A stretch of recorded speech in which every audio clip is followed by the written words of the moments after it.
Hey guys, what's up? It's Fern. Thank you so much for joining me for another Planty video. I hope that you are all doing super well. It is freezing here today where I live. It literally feels like winter, so that's why I am all bundled up in this sweater. I have my cup of tea.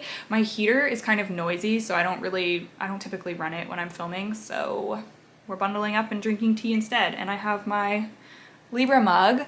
Whenever I drink out of this mug, I always get so many like excited comments of people being like, oh my gosh, you're Libra, but I'm actually not. I'm actually Gemini. However, my rising sign is Libra, which is why I have this mug. I have a mug for like all of my big three signs. Anyways, side note. Okay, so a couple of weeks ago, I posted a video that was talking about plants that I found to be hard, that I hear a lot of other people say are easy, or plants that are typically marketed as easy, but I struggle with them. And you guys liked that video. You wanted me to do the opposite version. So today I'm going to be talking about plants that I find to be easy, that I hear a lot of other people struggle with, or that aren't typically marketed to beginners. Okay, so I do just want to say that I am not saying like, oh my god, I have such a green thumb, these plants are so easy for me. I think that there's definitely a couple of big reasons that I might find these plants easier than other people, and I think one of them is my environment. So not only like the physical place where I live, which is more of a rainforest climate, so I do have a bit higher humidity here.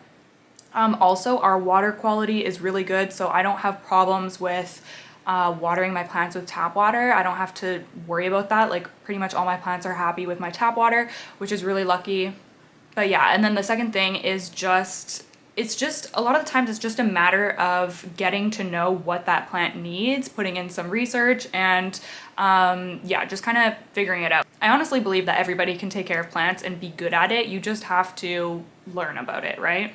Okay, before we get into the plants, I want to give a huge shout out to today's sponsor, which is Scentbird, and I'm so excited to be sharing this one with you guys today. So Scentbird is a fragrance subscription service where you have access to shop over 600 different brands. With Scentbird, you can choose a new designer fragrance to try out for only $16. Every month you get to pick whichever fragrance you like, so there's no surprises, and you can also pause your subscription at any time. They have tons of different perfumes, colognes, and a lot of unisex options too. With each fragrance, you get a full 30-day supply, so you can really try it out before you commit to a full bottle, which we know can be pricey. Being able to try different fragrances before you commit is great, but I also love the aspect of just being able to switch up your scent every month. As the weather changes, we might want to follow suit with our fragrances. You know, we're going into the fall and winter. I am feeling the spicy, the musky, the woodsy scents. With Scentbird, you can have a new fragrance every month, and you can also upgrade your plan to receive 2 or 3 products a month. If you're not sure which fragrance you want, they do have a quiz on their website. That's what I did, and I love all the choices that I ended up with. So they come in these cute little pouches, and this is what the packaging looks like. It's really cool. You actually just twist it to reveal the scent, and then you can spritz from there.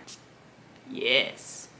This one smells so good. I'm seriously obsessed with all of the fragrances that I'm trying right now. This one is Memoire Archives Cabin Retreat. It's a very like woodsy, relaxing, comforting scent. I love it so much. Perfect for the fall. Honestly, I'd wear this all year round though. It smells divine. I've also been wearing Heretic Dirty Vanilla, which smells absolutely amazing. It is like the spicy vanilla of my dreams. On top of the sweetness of vanilla, we have sandalwood, coriander, cedar. It's just perfection, especially for these colder months. And lastly, I have been absolutely loving Sanctuary Red Panda.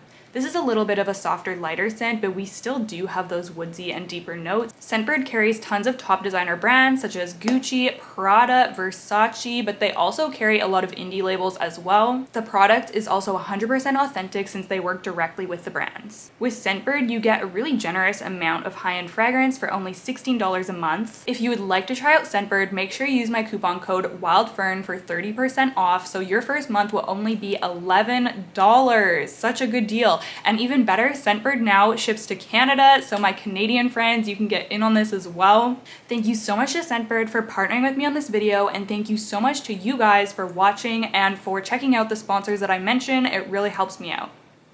Okay, so, I'm always kicking this tripod. Let's just hop right into it.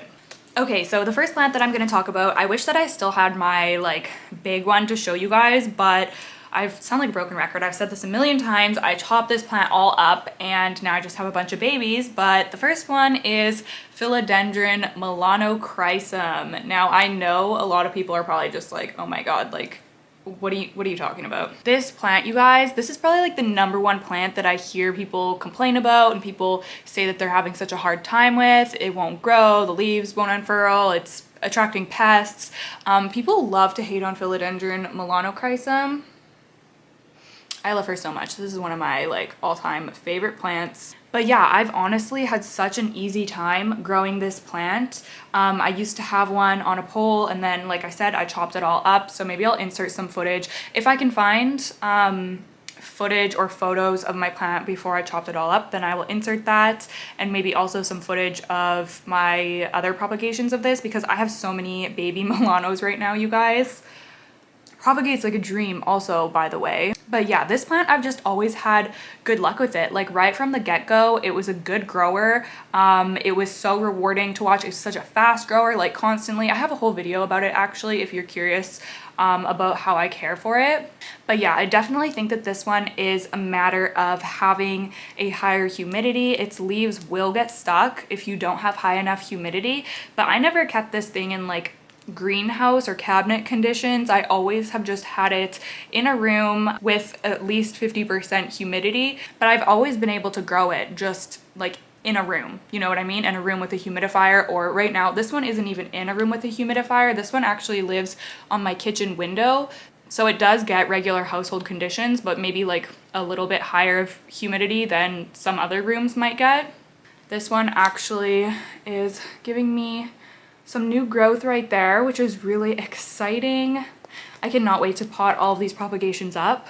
Other than having to give it like somewhat decent humidity, I haven't had any problems with it. I've had to treat it for spider mites a couple of times, but nothing like crazy or more than I would have to treat other plants for pests, you know what I mean? Like it hasn't given me any unique problems, I guess, for how much I hear people complain about it.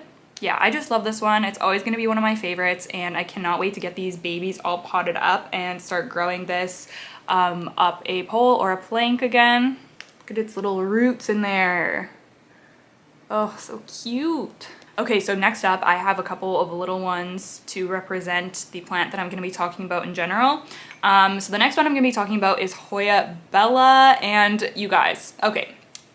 Well, let me show you these before I start going into my spiel about Hoya Bella. So these are, I don't have my green one anymore. I ended up giving that to a friend when I moved, but I do of course have my 2 little variegated babies. So I have the inner and the outer variegated one. I love these so much. Yeah, I'm really excited to be growing these out. Hoya Bella is really fast growing, a really easy bloomer, and yeah, just a super rewarding plant to grow. I hear so many people have trouble with their Hoya Bella, and I know I've talked about this before, but Hoya Bella has different care than a lot of our other Hoya that we would think about, that we would typically not give a lot of water to. So these guys are thirsty. Like you really need to water these. I water my Hoya Bella honestly similar to the rest of my tropical plants, as opposed to being on a similar water schedule to something like my Hoya Crimson Queen. I water my Hoya Crimson Queen like once every 4 to 6 weeks, whereas these, being in this small of containers, I'm watering these like every few days. They will not be happy if they're underwatered. They will drop leaves. They will not bloom for you. You're just gonna have a lot of trouble with them. So the fact that I find these easy and some people may struggle with them, I think is definitely due to people misunderstanding the care for these, because typically people are scared to overwater Hoya, but these are just thirsty Hoya. Once you get the watering down, these are an absolute dream to grow. Like I said, they will just take off for you. I started my green one that I had just from cuttings, and before I knew it, I had a full-blown pot of it that was constantly blooming. It was so amazing. So yeah, if you are currently struggling with Hoya Bella, then try to just up your watering. I mean, make sure that it is in a fluffy, well-draining soil mix. Don't just go drenching it if it's in a super dense soil mix. I like to still put them in a chunky mix. As you can see there, I have a lot of bark and perlite. But yeah, that's about all I have to say for this one. Increase your watering if you think that that could be the reason why yours isn't very happy. Okay, next is my beautiful, look at this. She is so nice. Oh my goodness. Okay, so as you can see, this is my beautiful Alocasia Michelitziana, or Alocasia Heretic, what it's commonly known as. I cannot believe how much this plant has taken off for me, you guys. Oh my goodness. I unboxed this about a year ago as a tiny little plant, and it's just absolutely taken off for me. So being an alocasia, this is a plant that a lot of people can struggle with. I think alocasia are typically known as being a more finicky, difficult plant, which I do agree with. I've had trouble with a variety of my alocasia, but this one has just absolutely taken off. Like I have not had any problems with this, and I don't know if I'm just super lucky, you guys, or what, but I have never had a pest on this plant. I need to knock on wood here, but I hear people constantly saying that these are spider mite magnets, which I do believe. I think I've just been lucky, but I could not put this in this video, even if it is just down to luck. Yeah, I've never had a problem with it. I have had like a little bit of leaf damage. Like I have some weird spots and whatnot going on, which I think are mostly due to me underwatering, because I tend to be an underwaterer. So sometimes this gets a little thirstier than I would like. Even right now, it's definitely due for a water. I will say that it does live in my IKEA greenhouse cabinet, so it's definitely spoiled, and I think that that's a large reason of why it's been so easy for me. However, we're going to be putting things to the test soon, because look at how big it's getting. I'm going to need to take it out of the cabinet soon and transition it to living, I don't know, probably in my bedroom maybe. So that will be interesting to see how that goes. But I'm hoping that now that it's a little bit more mature, it's just going to, you know, be okay outside of the cabinet. But yeah, I don't know, you guys, she's constantly growing. Like I just have not had an easier alocasia. Look at the there's new leaves coming out there, and yeah, you can see her roots are super happy in the pot. I love this plant so much. It's honestly one that always just catches my eye. I love having it in my cabinet. It's just been so rewarding to grow and watch it get so big. I just can't believe how small it used to be, and now this is what it looks like. Okay, the next one that I have to talk about is one that I don't actually talk about that much on my channel. I mean, I guess I have talked about it a few times, maybe just not for a while. That's why it feels like I haven't been talking about it. I haven't mentioned it in quite a few months. But this is my Nepenthes ventrata, I believe. This is my pitcher plant. This is the only carnivorous plant that I have in my collection. I would love to add some more. I just haven't yet. But this is a plant that has been surprisingly easy for me. I've had it for honestly like a couple of years. I got it when I wasn't even that experienced with plants, and it's still with us today, so that tells you something about its hardiness. I know that this is an easier variety of Nepenthes, but I still get a ton of people asking me about it and saying that theirs isn't doing well. And to be honest with you, I'm surprised that mine is doing well, because I really do not pay a ton of attention to it. I don't give it any special care, but it's just been super happy. It ate a ton of ants in our house over the summer, so I think that that's why it was putting out these fat pictures. Like, look at that. Oh my gosh, it's so cool. Like this, I love having this plant in my collection because it's just so different, so interesting.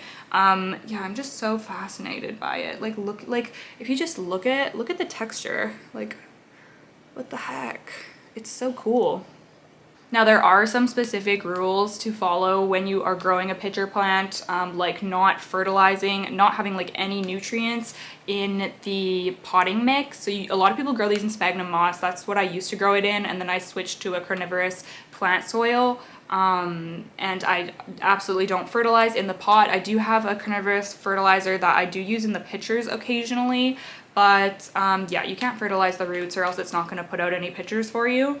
I actually have a whole video about the care for this as well that I can link. But yeah, for this one, I definitely think it's just a matter of being able to know that caring for a Nepenthes is different than caring for like a pothos. And if you're able to follow the care instructions, then I think that this can do really well for everybody. This just lives right on the shelf behind me actually, so it's not in a cabinet or greenhouse or anything like that. And yeah, it's just done really well for me. So yeah, really cool, kind of unique one that you can try to grow. And then last but not least, I am going to be talking about Maranta. Now I hear a lot of people saying that they struggle with Maranta, and I think that there are a few different reasons for that. I think that a big one is water quality, because like I said, the water where I live is pretty good. I've never had any problems. My plants have never complained or crisped or anything because of it. But I have heard a lot of people saying that if they don't use distilled or filtered water, they will get crisping around the edges of their Maranta. So if that's happening to you, then that could be why. That might be something that you need to address. But for me, they're so easy to grow. Like, I never really have any problems. I just try to keep them moist, although they do dry out and they don't complain too much. I've had a few different varieties. Right now I only have this one, the red veined, and a variegated one. I used to have a lemon lime. I don't have that anymore. I really want the silver band. Oh, that'd be so cool. I've never seen one for sale here or in Canada, honestly. I just never see them here. But those are so cool. I would love to have one. But yeah, I don't know. Something about the conditions in my home, Maranta just love it. My variegated ones, they grew like weeds. I had so many babies from my variegated Maranta. It was absolutely absurd. I think the decent humidity levels in my home really helps this plant out as well. So if you live somewhere dry and with like shoddy water quality, then I could see you really struggling with this. But if you live in a climate similar to mine, or you're able to provide distilled or filtered water, then I think that this plant could do really well for you. Definitely worth a try to grow in your home either way, because they're so beautiful, and they really do grow like weeds when they're happy. Like, look at this. I have two, that's one, and then that's two new leaves coming in right now, which is very exciting. Yeah, they're just gorgeous. I'm excited to repot this one soon. It's still in its nursery pot, hasn't been complaining too much. I bet you we got some crazy roots going on in here though. Let's see if we can take a look. Oh, not even bad. Not as bad as I thought it was gonna be. Excellent. I would like to get it in a nice chunky soil mix though. This one's a little dense. Okay guys, so that is going to be it for today's video. Let me know what your thoughts are. Do you agree with me on these plants? Do you also have an easy time growing them? Or are you on the side of struggling with them? I would love to hear, so make sure to leave me a comment down below. Also, don't forget to like this video. It really helps me out. And make sure you subscribe to my channel for more planty content. Okay, thank you guys so much, and I will see you in the next one. Bye!